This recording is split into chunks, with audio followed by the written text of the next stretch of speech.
Ben Wallace has formally resigned as Defence Secretary. He told us just a few weeks ago that that was his plan. He's been in the role for about 7 years. He's one of the UK's longest serving cabinet ministers and defence secretaries. He's obviously had a huge key role in the Ukraine war and dealing with all the fallout of that from the British side.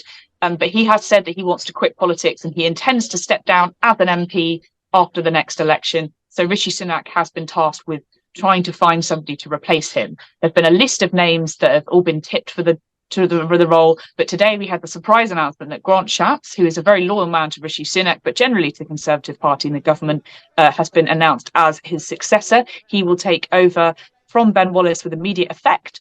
Essentially, he's the Energy and Net Zero Secretary at the moment, so he's going to be moving sideways from one of the big departments.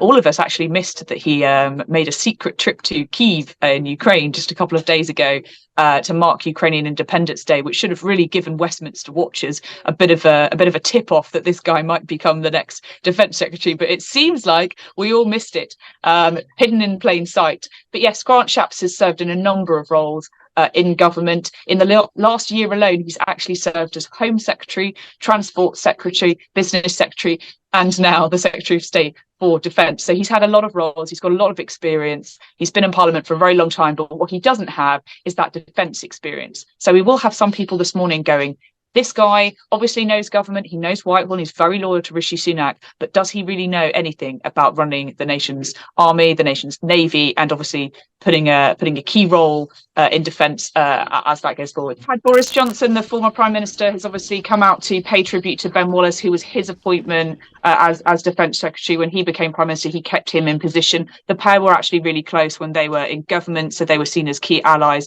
Ben Wallace was a little bit reluctant to back anybody in the last leadership contest, and I think it's no secret that he didn't hugely get on that well with Rishi Sunak when he was Prime Minister. I think that the pair sort of clashed over quite a number of issues, but Boris was very, very willing to listen to Mr. Wallace over Ukraine. The pair were really close, and he saw the need to put that money into defence spending. That was one of the main things that Boris considers to be his legacy, and Ben will obviously see that as well now that he's stepping down.